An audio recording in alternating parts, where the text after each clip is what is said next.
masuk aja ya kayaknya ke materinya dan mudah-mudahan nanti banyak insight yang bisa kita dapat di sini. Oke, nah, sebelum kita masuk nih bahas lebih lanjut di sini, saya mau coba setting stage dulu ya. Karena kalau kita sebut istilahnya cyber risk ya, cyber security risk mungkin kepanjangannya. Saya memulai karir tahun 99 di dalam dunia infosec. Waktu itu information security. Belum ada cyber ya, karena internet masih pakai modem ya. Ada lagunya tuh di awal kalau mau dialing. Jadi it's quite memorized.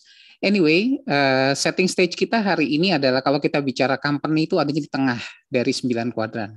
Nah, yang di tengah ini ternyata banyak pengaruhnya. Ada masalah hacking, ada masalah hackers ya, dan juga ada masalah terkait dengan B2B, B2S ya, supplier, kemudian governance, compliance, ini banyak banget. Nah, ini semua menimbulkan satu kompleksitas. Nah, teman-teman, kalau kita mundur ya ke belakang, era mungkin saya kiblat ke era waktu saya mulai deh. Waktu itu infosec itu sangat sederhana. Waktu itu saya tahun 99 pegang proyek keamanan pemilu Indonesia di Hotel Arya Duta. Kerjasama dengan JICA, UNDP, ada Australia, banyak banget deh teman-teman waktu itu terlibat yang membantu banget. Nah, pada saat itu tantangan infosec-nya masih sederhana. Berbeda dengan tantangan yang kita temukan sekarang. Kalau dulu konsep security itu adalah yang saya sebut medieval konsep. Dia bangun istana, terus kemudian dibangun tembok di sekelilingnya. Ada yang pakai parit, ada buayanya mungkin kalau kita boleh analogikan. Jadi pada saat itu konsep cyber security lebih kepada silo base. Nah, era COVID nih, tahun 2019, 2020 deh intens ya. Orang mulai bicara bahwa data working from home, working from office itu menambah satu kompleksitas. Satu hal yang kita mesti boleh catat adalah kompleksitas itu selalu musuhnya dari cyber security. Jadi intinya kita berangkat dari kompleksitas itu yang menjadi satu masalah. Urut lagi tahun 19 berapa? 60-an DoD waktu itu meneruskan merumuskan satu konsep TCP/IP. Pada saat itu konsentrasinya hanyalah untuk membangun konektivitas. Jadi hanya ada koneksi dari satu titik ke titik yang lain.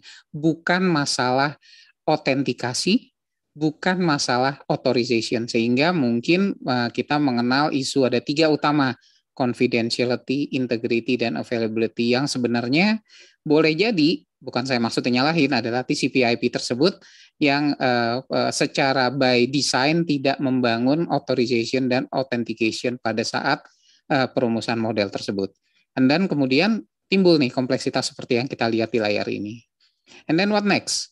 Nah, ini ada satu perbandingan jumlah insiden ya yang terjadi antara tahun 2018 hingga 2021. Tapi 2021-nya hanya sampai bulan Juni. Datanya belum up to date sampai di Oktober sekarang. Namun moral of the story yang bisa kita lihat di sini apa? Intensitas frekuensi ya, frekuensi dari serangan tersebut dari setiap tahun tuh nggak pernah berkurang. Kita perhatikan biru, hijau, kuning, merah. Itu semua adalah pertumbuhan dari setiap tahun. Ini semakin intens. Apakah, pertanyaan sebelum masuk nih, apakah semua insiden ini disebabkan dari perusahaan tersebut tidak memiliki sistem keamanan? Enggak juga. Pasti punya yang namanya firewall, security team, dan lain sebagainya. Tapi kok masih bisa terjadi? Nah, inilah yang boleh dikatakan sebuah statement yang disebutkan cyber security nggak pernah 100%. Jadi nggak ada yang namanya sistem keamanan itu foolproof, 100% aman. Nggak. Kita hanya sampai 99%. Dan bahkan lebih buruk kalau dari hari ke hari kita tidak memperhatikan perubahan atau penyesuaian keamanan yang ada. Jadi kita patokannya di sini nih. Ini cukup menarik ya, teman-teman. Jadi kalau kita lihat di sini adalah penyebab utamanya adalah perubahan dari landscape. Landscape apa? Threat landscape, ancaman. Jadi dari threat landscape itu menyebabkan banyak hal-hal yang terjadi. Banyak hal-hal yang negatif yang terjadi. Sehingga kita dengar biggest data breach. Apa nih? Tingkat kebocoran data. Serem ya? Tingkat kebocoran data. Artinya kita melihat statistik tiap hari, wah intensitasnya makin tinggi. Titik ancamannya makin tinggi. Wah, berarti keamanannya makin rentan dong. Nah, mungkin nanti kita bisa, kalau ada pertanyaan-pertanyaan terkait dengan kerentanan keamanan, boleh. Tapi pada dasarnya, patokan kita satu. Tidak pernah dalam sistem keamanan kita mengcover 100%. Pasti ada komponen yang disebut dengan security atau vulnerability yang ada. Nah, itu apa? Nah, kita coba masuk pelan-pelan ya. Nah, kalau saya bicara keamanan, menariknya, kadang-kadang orang mengukur berdasarkan impact. Ya, impact yang ada. Tapi kalau saya lihat di sini, sebetulnya bukan pada impact, tapi lebih kepada window time. Window time ini digambarkan kepada sadarnya si perusahaan tersebut bahwa serangan tersebut sudah terjadi. Jadi awal nih insiden mungkin terjadi awal Januari 2021, tapi ternyata baru disadari di November 2021. Nah, ini adalah berarti window time. Jadi kalau orang di luar melihat impact, kita sebagai security practitioner melihat ini hanya berpatokan ke sisi window time. Semakin panjang window time akan mengakibatkan tingkat insiden tersebut semakin besar. Jadi bukan kepada impact-nya aja nih, tapi kita perlu tahu, oh ini ada data breach. Kita tanya, kapan awal serangan pertama kali terjadi? Nah, itu biasanya akan merumuskan banyaknya atau besaran dari sisi serangan, dampak serangan tersebut, atau dari sisi impact-nya. Jadi kita mundur. Jangan kita lihat kalau di statistik sebelumnya ada angka-angkanya itu. Ini jangan, kita lihat di sini lebih kepada window time. Nah, kadang orang di luar mendengar setiap insiden itu dikaitkan kepada jumlah record yang bocor. Tapi kurang dipahami sebetulnya arsitektur itu lemah atau bagusnya adalah mengacu kepada window time ini. Jadi kalau kita bicara sebuah serangan sukses besar, berarti itu disebabkan kemungkinan salah satunya adalah window time-nya, gap-nya terlalu besar. Nah, fungsi seorang cyber security profesional adalah bukan menghilangkan insiden, karena itu impossible. Tapi fungsi dari seorang cyber security profesional adalah dia mampu menekan window time sekecil mungkin, bahkan sampai di bawah rata-rata window time yang terjadi. Jadi concern teman-teman sekarang kalau pengen belajar cyber security bukan untuk mengeliminir serangan, tapi memperkecil window time dengan apa? Membuat arsitektur yang sesempurna mungkin. Itu key point-nya. Jadi mungkin itu key takeaway pertama yang bisa saya bagikan pada sesi sekarang.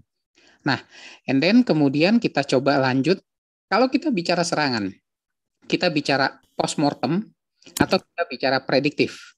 Di postmortem kita bicara yang disebut dengan indicator of compromise. Sebuah serangan sudah terjadi, forensik dilakukan untuk merefer ke belakang, kira-kira indikator compromise dimulai dari seperti apa.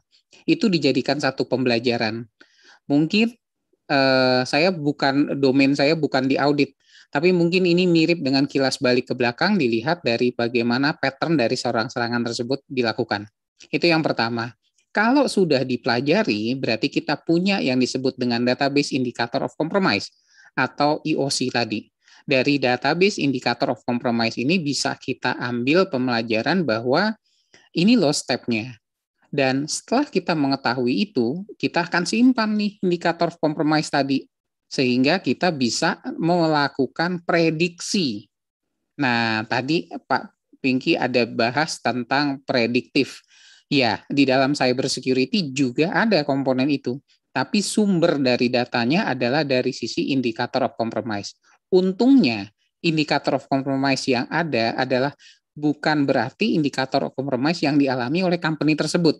Tapi data indikator of compromise ini tersedia di internet secara gratis, tinggal dikumpulkan. Jadi metode pembelajaran seorang cyber security profesional dalam menyusun arsitektur yang terbaik adalah berdasarkan dari sisi indikator of compromise dengan membuat predictive analysis sehingga sebelum sebuah attack berhasil dilancarkan, 2 atau 3 langkah sebelumnya, itu kita sudah mengetahui dan bisa melakukan prediksi bahkan dengan mampu untuk membatalkan serangan tersebut.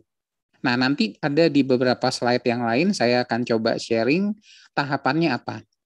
Jadi, kesimpulan dari sisi slide yang ini adalah indikator of compromise merupakan postmortem analysis atas sebuah serangan yang telah terjadi. Sementara itu dijadikan pembelajaran untuk mencegah serangan berikutnya dilancarkan yang disebut dengan indikator of attack. Jadi kalau misalnya di dalam indikator of compromise sudah ketemu ada 5 tahapan ternyata yang dilakukan oleh seorang hacker untuk melakukan serangan, nah itu di feeding ke dalam indikator of attack. Kalau udah 3 aja kita ketemu ini memang merupakan indikator dari sebuah serangan, jangan sampai dia masuk ke tahapan 4 atau 5, buru-buru kita terminate. Jadi kita stop.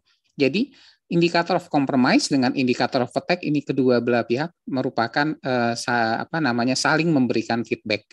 Nah, indikator of attack ini nanti baru kita bicara prediktif. Konsep cyber security nggak bisa lagi firefighting, nggak bisa lagi ada serangan baru bebenah gitu, nggak bisa. Tapi kita harus sedapat mungkin melakukan prediksi ke depan. Nah, itu menarik ya teman-teman. Jadi cyber security bukan hidup dalam ketakutan, tapi hidup dalam perencanaan atau membuat strategik.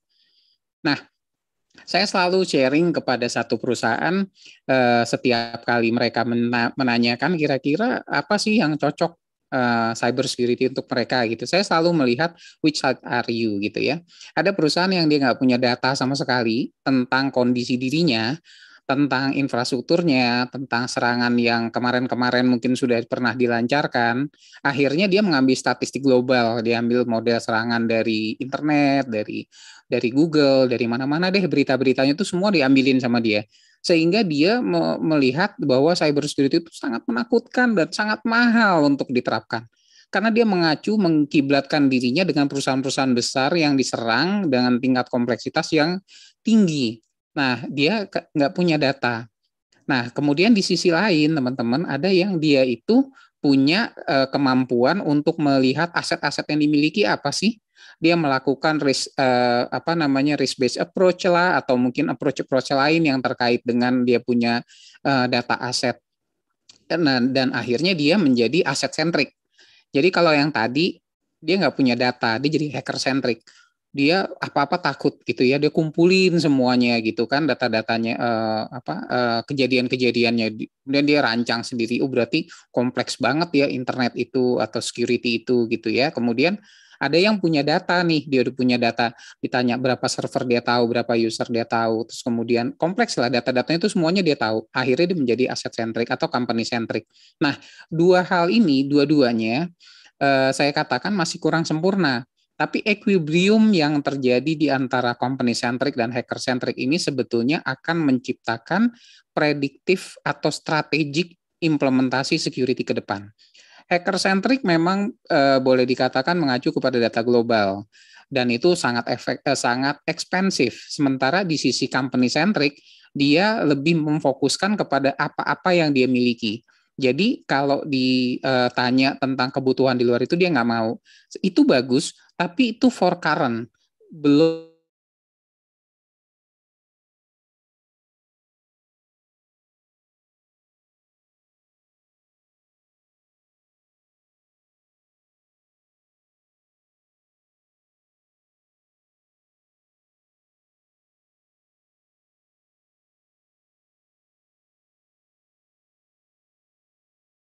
tentang cyber security risk. Ada satu hal yang paling saya coba untuk highlight di sini adalah terkait dengan potensi yang disebut cascade failure. Jadi internet atau cyber risk potentially menjadi catastrophic attack, catastrophic issue, nggak hanya company saja. Jadi kalau ada satu company, kita lihat B2B, B2C ya, ada konektivitas dengan pihak-pihak lain, itu memungkinkan timbul yang disebut dengan catastrophic dalam cakupan besar. Serangan malware masif menyerang company-company dengan platform tertentu misalnya, itu potensially bisa menyebabkan catastrophic. Dan analisa risk manajemennya beda loh, nggak bisa secara spesifik sama. Jadi mungkin nanti kita highlight ya dikit-dikit ya, walaupun mungkin secara global karena waktu saya cuma 40 menit, impossible saya untuk running terus sampai ke dalam banget gitu. Tapi mungkin saya kasih lihat esensinya dan mungkin teman-teman bisa run through nanti dari situ. Dan intinya dari sini adalah kalau kita sebut proses yang disebut dengan hardening ya, kalau kita dengar kata-kata IT security expert katanya, wah kita harden aja sistemnya, oke, harden. Harden adalah hanya untuk meridus yang disebut dengan attack surface. tapi belum berarti resiko itu akan hilang. Jadi itu kita highlight. Jadi kalau kita katakan hal yang cukup menarik di sini, bahwa cyber security itu adalah ongoing proses. Jadi kita harus review satu waktu ke waktu yang lain. Nah, ini kira-kira apa nih tampilannya? Ada probability dengan impact. Kalau kita sebut insiden, kita lebih tertarik dengar kata-kata impact yang sebelah kanan. Tapi sementara antara impact itu bertolak belakang dengan probability. Jadi, company yang memiliki data yang sedikit belum tentu probabilitasnya itu adalah kecil ya. Kita lihat tuh ada angka 38,29 apa tuh?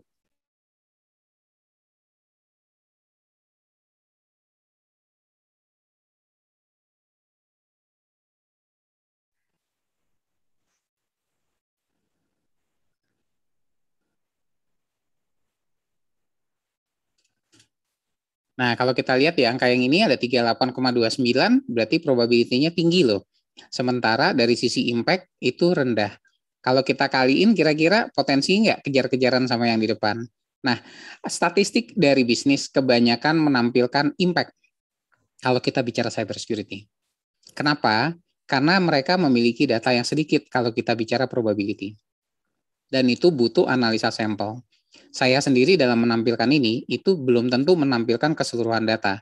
Saya hanya mencoba men-sharing kepada teman-teman bahwa missing point yang kita lihat di sini adalah probabilitanya. Sehingga boleh kita katakan dari sisi risk management, fokusnya kemana tuh? Probabilistik. Jadi ada analisa, mungkin kalau dikatakan ada severity, ada probability ya terjadian, ada impact-nya, ada probability. Nah, kita lihat di sini nanti ke depan bahwa itu udah nggak lagi cocok. Oke? Nah, ini sebagai gambaran. Nah, ini yang saya sebut the old way of measuring cyber risk. Jadi di old way ini kita lihat impact likelihood. Ini semua probabilistik. Dan yang paling kanan tuh catastrophic. Semenjak cyber risk mulai banyak, ada kolom tambahan tuh, catastrophic. Tadinya sebelum-sebelumnya hanya sampai kritikal. Mulai ada kata-kata cyber risk, muncul catastrophic. Akhirnya dibilang kalau disebut cyber risk assessment, pasti kolomnya ada 5. Tapi ternyata nggak tepat tuh, nggak cocok. Jadi apa ya, boleh dikatakan ini sangat subjektif atau kadang-kadang terlalu general. Kalau kita sebut analisa probabilistik ini bisa atau masih diterapkan ke sisi cocok kepada terapkan untuk ke kondisi yang sekarang saat ini, di mana threat landscape itu meningkat. Jadi kita lihat di sini, ini yang cukup menarik teman-teman. Oke, next ya, kenapa saya sebut old way? Nah, ada better way. Saya nggak katakan this is the best, but better. Better way yang sekarang ini semakin banyak diadopsi. Ada banyak organisasi yang besar-besar, seperti misalnya NIST, seperti misalnya Mitriatek, atau misalnya ada dari OASP. Nah, mereka mencoba memberikan metodologi. Mereka mencoba merumuskan satu formulasi bagaimana kita bisa menerapkan selain dari probabilistik. Nah, tadi Pak Minggi bilang statistik itu menarik. Iya, betul. Di cyber security juga banyak. Nanti saya salah satunya akan mengangkat ya, walaupun nggak banyak, sedikit lah. Nah, jadi kita mulai dari yang disebut dengan measuring cyber risk-nya dari sisi rating model. Ini ada dari NIST, teman-teman. Sistem scoring-nya seperti ini. Kenapa disebut dengan sistem scoring? Karena dia membagi. Nanti dari opsi-opsi yang dipilih akan terlihat nih kira-kira scoring-nya berapa. Kalau tadi kan kita hanya ngukur kepada likelihood, jadi frekuensi dan severity lah boleh dikatakan ya. Nah, di sini kita menilai betul-betul berdasarkan kondisinya. Ini saya coba kasih example ya. Saya ada satu website, bukan saya yang bikin.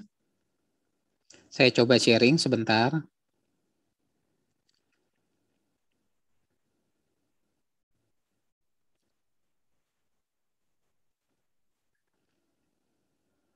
Nah, ini model dari CVSS, ya, dari sisi CVSS. Nah, ini nanti menampilkan modelnya pertama kali dari attack vector.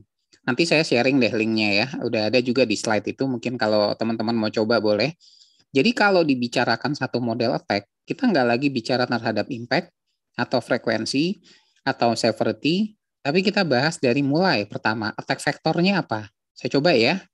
Attack vectornya misalnya network, kita pilih. Serangannya dari network. Kemudian ternyata di sini complexity attack-nya low, gampang masuknya.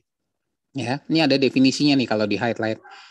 Oke, kemudian privilege-nya nggak butuh privilege sama sekali. Terus user interface-nya ada.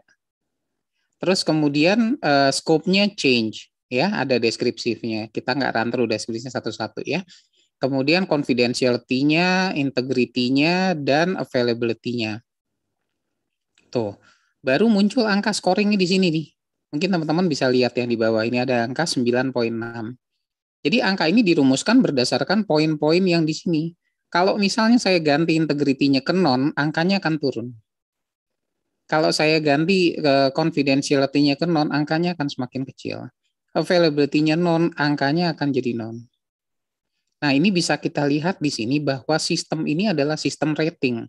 Dia nggak lagi membahas tentang severity-nya, karena severity di satu company dengan company yang lain bisa berbeda. Jadi kita harus lihat secara granular level yang lebih rendah. Nah, ini berdasarkan konsep dari sisi scoring. Jadi ini sistem scoring nih. Oke. Nah, kita kembali ya ke slide ya.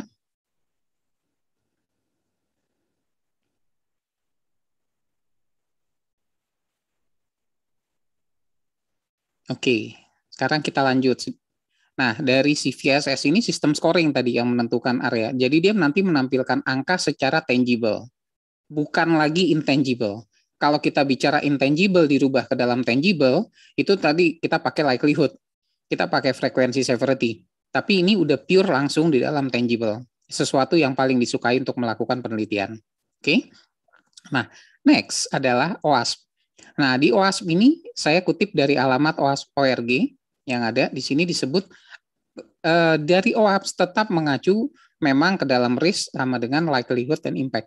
Tapi sebetulnya itu semua likelihood dan impact-nya di drill down ke dalam pendekatan mulai dari step 1, step 2, step 3, 4, 5, sampai dengan 6. Nah, ini bisa kita lihat di sini dari sisi OWASP kalkulator. Ya, saya udah siapin nih slide-nya ya untuk ini. Saya balik dulu ke webnya.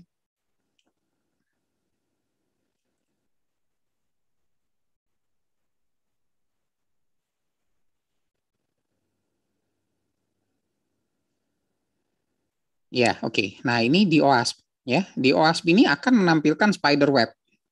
Ini spider web. Jadi contoh saya misalnya pilih skill levelnya 1 atau skill levelnya 9. Nah, nanti teman-teman bisa lihat ya, high tuh bisa lihat nanti dari sisi scoringnya ya. Kita nggak run through how to use this, tapi saya coba running dari sisi contoh ya. Masih low nih. Nah, mulai jadi medium, impact million people, high profile, brand damage, udah mulai jadi high. Jadi dia akan membentuk spider web sini, teman-teman bisa lihat. Nah, ini akan mengembalikan satu nilai yang boleh dikatakan tangible. Jadi ketika kita menentukan satu digital risk, tadi ada dua tuh pendekatannya ya, dari yang tadi CVSS dan yang OWASP. Nanti outputnya adalah tangible. Ini rating. Jadi rating. Bagaimana rating ini dipilih, kapan ini dipilih, mungkin kita butuh separate discussion, tapi ini salah satu pendekatan dari manajemennya, untuk risk manajemennya, untuk digital risk manajemennya. Oke, saya kembali ke slide.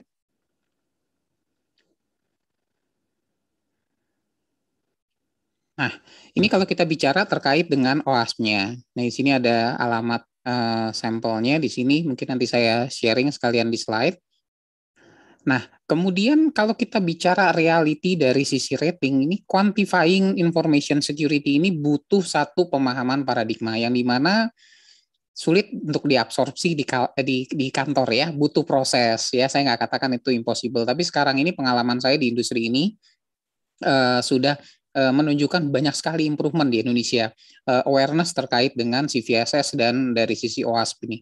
Dua hal yang paling umum sekarang ini dipakai untuk bagaimana InfoSec bisa menerapkan atau membangun sistem pertahanan dengan jauh lebih baik. Dan kemudian memang boleh dikatakan ini sama aja dengan membangun culture ya teman-teman. Jadi memang butuh satu approach yang tersendiri gitu. Oke, next. Ini kalau kita katakan di sini adalah tahapan serangan. Di sini disebut dengan cyber kill chain. Cyber kill chain itu ada 7 tahapan. Mulai dari tahapan recon pertama kali sampai dengan tahapan action or objective. Apa yang dia mau. Teman-teman boleh sadari bahwa memang kompleks setiap metode serangan ini. Namun kalau kita matiin aja satu mata rantainya, misalnya di delivery kita cut, maka project serangan ini akan batal. Dia harus ngulang dari awal. Jadi memang serangan sulit dibendung, tapi kita hanya tinggal mematikan satu mata rantai aja. Jadi ini yang disebut dengan linear. Linear itu dari satu titik ke satu titik yang lain. Dia one process.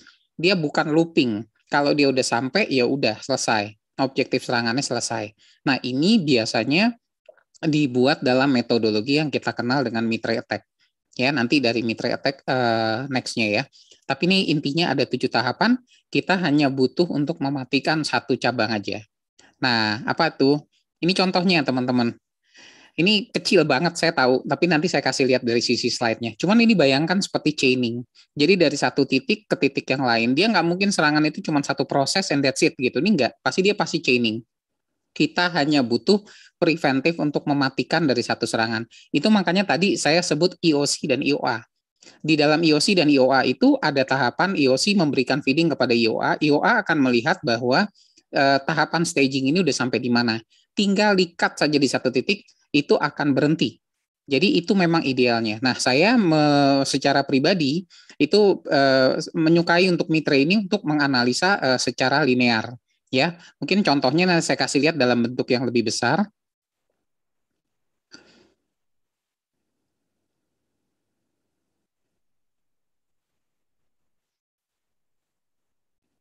Oke, ini dari sisi Mitre ya. Saya ambil dari sisi enterprise metric-nya aja. Ini mulai dari recon pertama kali kan? Pertama kali terus dia sampai ke sisi discovery terakhir. Nah, ini kalau dilihat misalnya orang melakukan active scanning ya, active scanning ini caranya apa? Ini kita bisa lihat satu-satu bagaimana cara mendeteksinya dan seterusnya. Ini semua secara pragmatis dibuat sedemikian rupa sehingga kalau kita perhatikan, kita bisa demystify model serangan ini. Ya tentunya memang butuh proses, tapi setidaknya ini jauh lebih gampang secara metodologikal kita bisa sederhanakan. Dan ini bagian dari sisi bagaimana kita melakukan approaching di dalam model linear. Oke, nah saya kembali ke slide.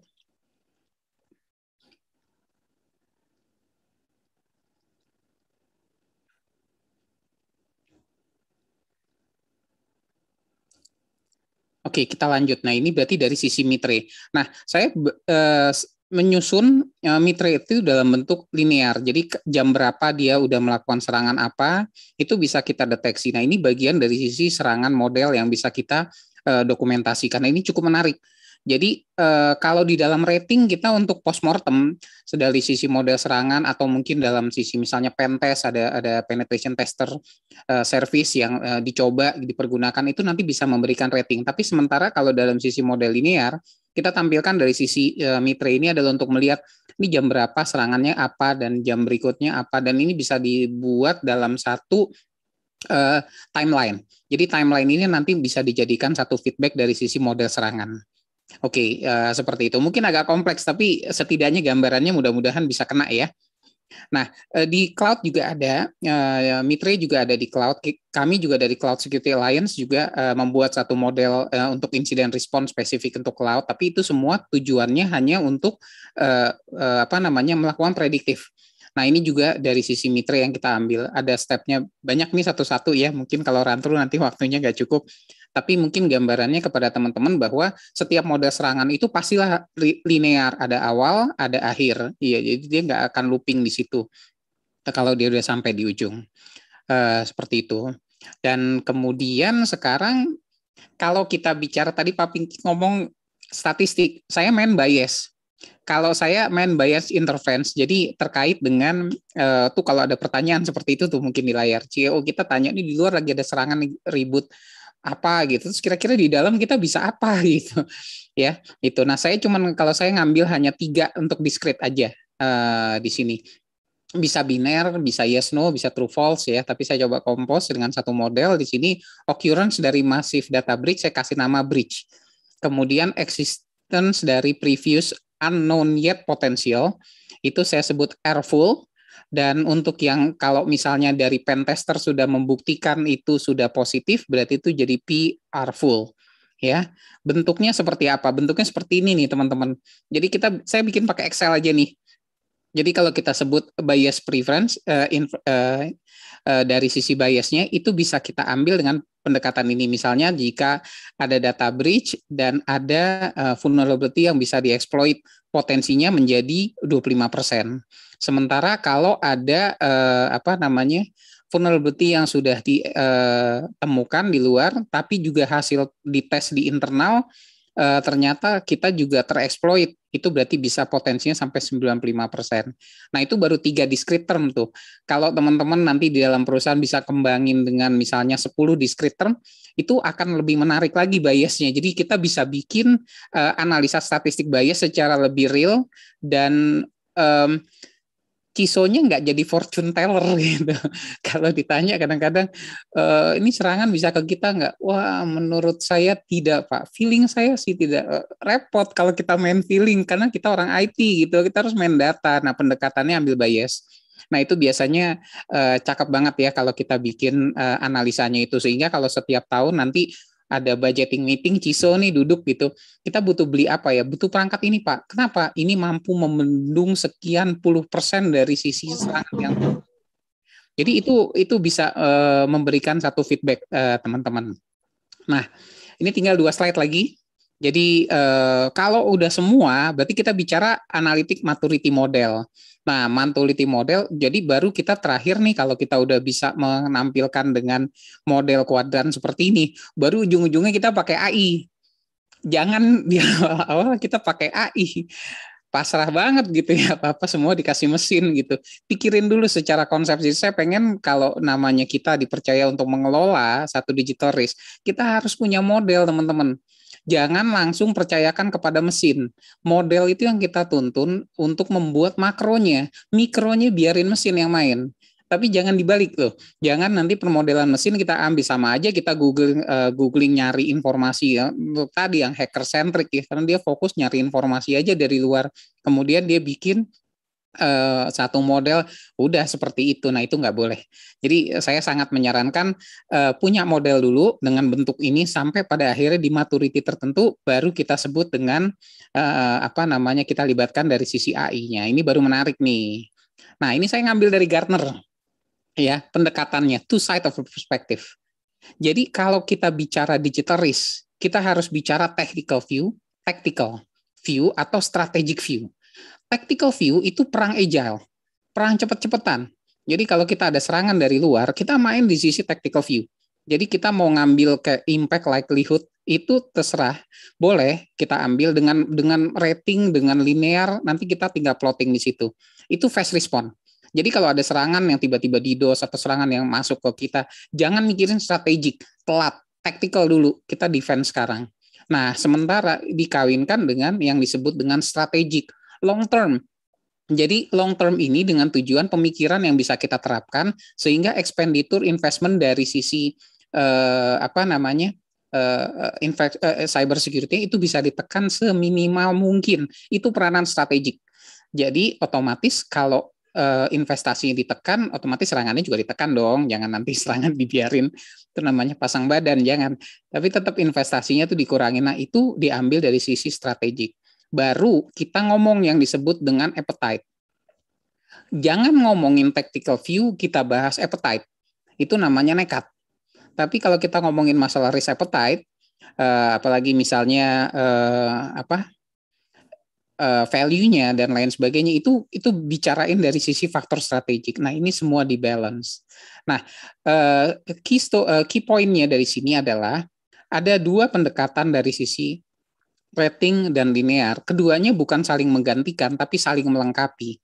Jadi sebaik mungkin Bapak Ibu bisa menerapkan, teman-teman bisa menerapkan dua model ini pada saat yang bersamaan untuk memanage dari sisi digital risk. At the end of the day, Bapak Ibu tetap harus fokus kepada strategic view-nya. Karena yang tadi saya bahas itu hanya satisfied untuk tactical, tidak untuk strategic. Nah, strategic itu tetap harus dibahas dari terkait dengan value dan appetite-nya. Cyber insurance high severity, low frequency. Itu cakep banget kalau mau ditaruh di sisi cyber insurance. Tapi jangan semuanya jangan yang selain itu yang ditaruh di cyber insurance. Preminya akan mahal. Percaya ke saya, karena dia akan resikonya tinggi. Nah, itulah makanya peranan dari sisi strategic view. Oke, ini terakhir slide saya terhadap untuk managing digital risk. Ini semua adalah iterasi proses. Jadi kita nggak bisa one way. Don't look to be perfect. Jangan cari perfect. Cari improvement step by step. Kalau kita belum bisa satisfied semua, nggak apa-apa. At least you are making a good progress. Saya selalu advise gitu ke teman-teman. Karena yang disebut dengan cyber insurance, cyber security, it's a complex thing. Kita nggak mungkin bisa satu kali pencet tombol, bisa aktif semua. Nggak apa-apa. Don't look to be perfect. Tapi look for continuous process ya. Kemudian kalau disebut simple probabilistic yang tadi yang saya sebut di old ways itu nggak cocok banget. Mungkin dari 3 model yang tadi saya kasih itu bisa sebagai langkah awal. Saya nggak katakan bahwa hanya 3 yang ada ya. ISO juga ada. ISO ada pendekatannya. Cuman saya nggak taruh di slide ini mungkin karena keterbatasan waktu. Dan juga ada permodelan lain. Tapi saya sangat menyarankan pilihlah satu model yang Bapak Ibu nyaman. Jangan trial and error. Use the current existing framework. Itu saran saya karena itu akan sangat membantu menekan waktu dan biaya. Nah, kemudian jangan meng-copy paste model. Setiap organisasi memiliki keunikan dan resikonya sendiri. Organisasi yang menerapkan misalnya hybrid antara on-prem dengan cloud ataupun bahkan multi-cloud itu memiliki keunikan tersendiri untuk managing digital risk-nya. Jadi cobalah untuk membangun permodelan database yang mungkin 1-2 dekade lalu hanya dipikirin untuk data pelanggan, sekarang mulai banyak loh dipakai untuk membangun log dari sistem security yang ada. Jadi data warehouse-nya udah bikin predictive model, bahkan ada threat modeling kayak kalau Bapak Ibu senang mempelajari itu ada threat modeling. Bagus banget tuh. Jadi kalau udah punya threat modeling, kalau vendornya datang mau nawarin, tinggal kasih lihat aja threat modelnya, mereka pasti bisa pikirin produknya. Nah, dan di sini yang terakhir, combine ya tadi antara rating dengan linear, tujuannya untuk perfection, bukan untuk saling menggantikan.